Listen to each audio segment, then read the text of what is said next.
Hello everybody, Terrence Popp here with another episode that's live from the Lair. Nah, it's pre-recorded, what can I say? Now, I've got some emails from some guys over the years to talk about upcoming divorces or hints that you're going to get divorced. I think we've done about 3 or 4 videos on this particular subject, but it always changes. The best video we did, it wasn't really about divorce, it was about breakups that are going to happen, you just don't know it yet. It was called the Back Burner Blues. It's basically hints that your relationship is coming to an end. This is a critical subject for you guys to basically catch on to.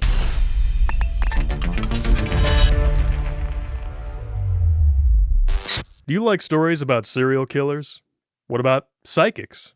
How about a psychic serial killer with a conscience wiping out the filth of society? Yeah! If you thought Dexter was a great show that went soft in its final seasons, these are the books for you.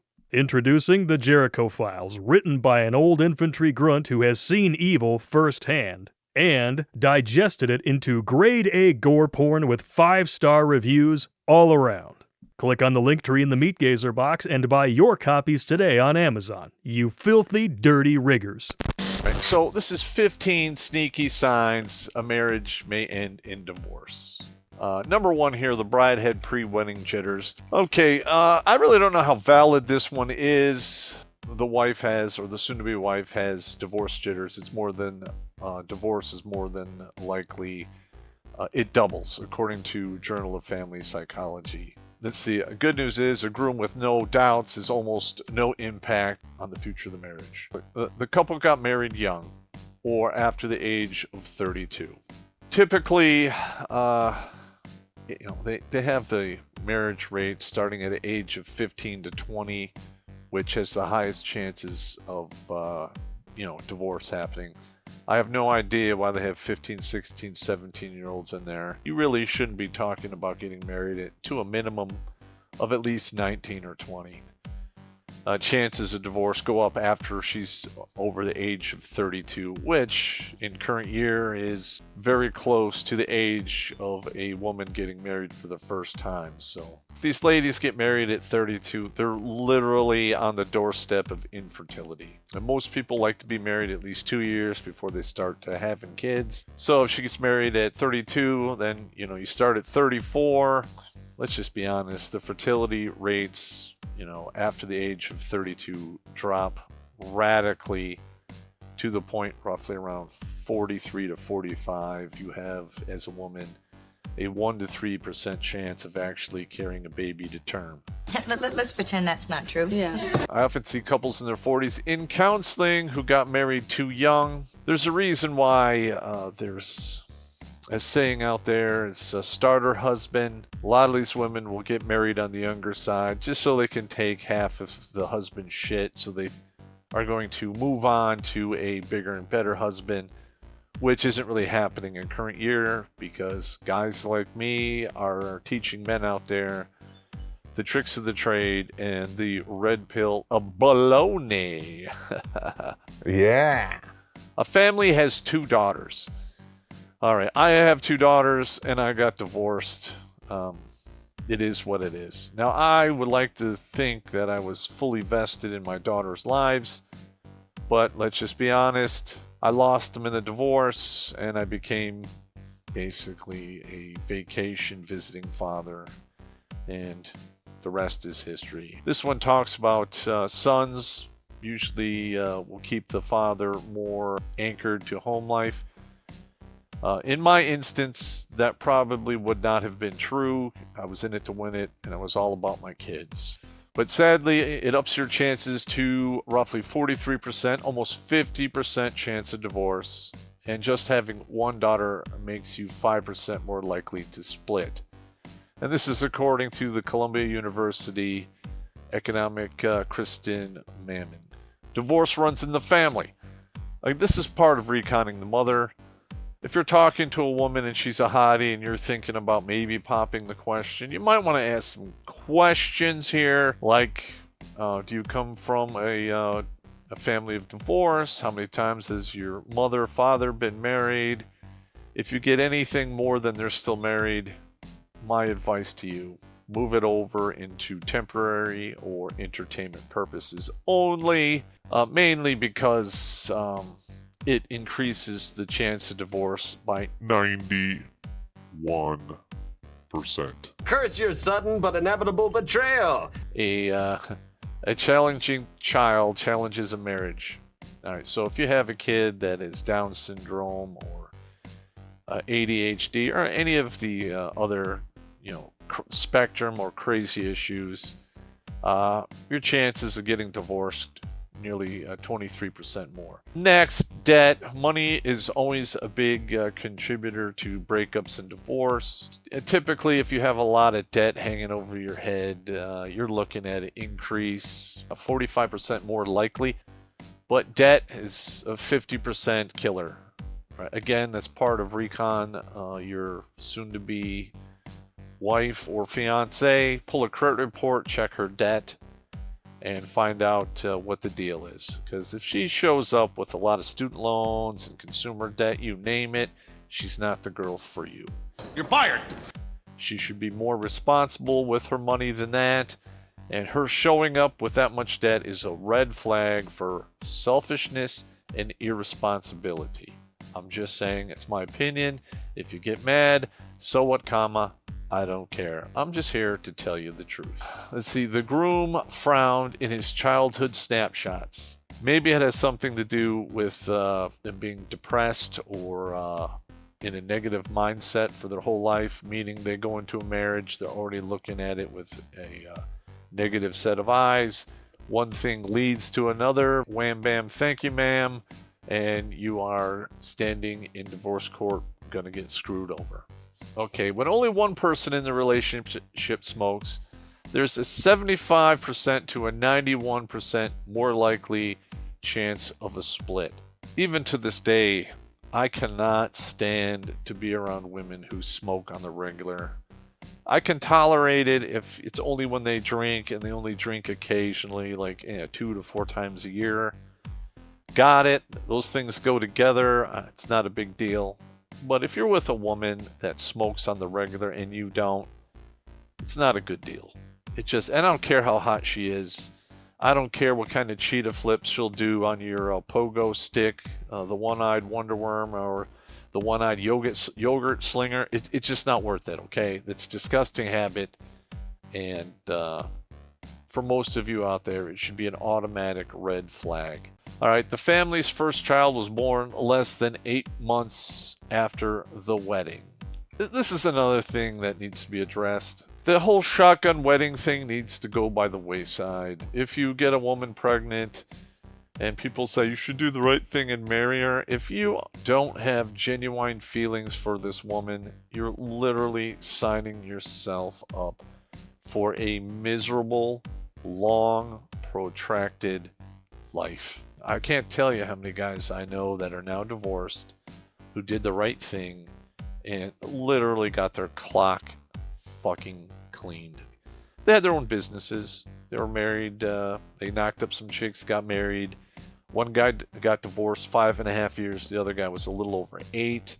Both of them they lost their businesses. They lost all the money they saved for retirement and had to start over. Except when they started over, now they had child support hanging over their head. So, all right, here we go. The couple shacks up before marriage. They tell you not to do this. I myself don't understand. But they're saying here you have a 12% more chance of getting divorced. Now, if you're going to actually consider getting married, it would probably be, especially in current year, to your advantage to live together.